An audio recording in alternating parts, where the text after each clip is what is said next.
शेषाद्रिशेखर विभो तव सुप्रभातम्।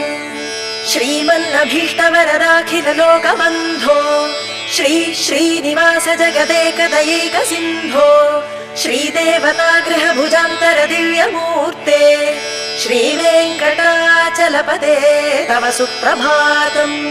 श्रीमन्नभीष्टवरदाखिल लोकबन्धो श्री श्रीनिवास जगदेकदयैक सिन्धो श्रीदेवतागृह भुजान्तर दिव्यमूर्ते श्रीवेङ्कटाचलपते तव सुप्रभातम्।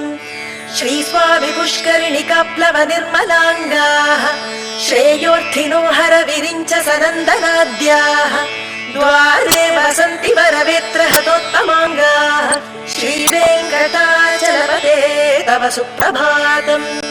श्रीशेषशैलगरुडाचल वेङ्कटाद्रिनारायणाद्रि वृषभाद्रि वृषाद्रिमुख्याम् आख्याम् त्वदीय वसतेरनिशम् वदन्ति श्रीवेङ्कटाचलपते तव सुप्रभातम्।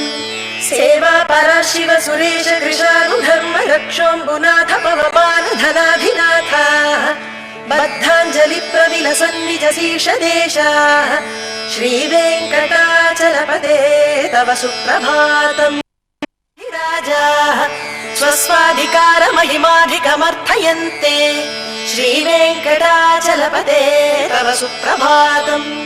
सूर्येन्दु भौम बुधवाक्पति काव्य सौरिस्वर्भानुकेतु दिविषत्परिषत् प्रधानाः त्वद्दास दास शरमावधि दास दासाः श्रीवेङ्कटाचलपते तव सुप्रभातम्। त्वत्पाद धूलि भरित स्फुरितोत्तमाङ्गाः स्वर्गापवर्ग निरपेक्ष निजान्तरङ्गाः कल्पागमाकल नयाकुलतां लभन्ते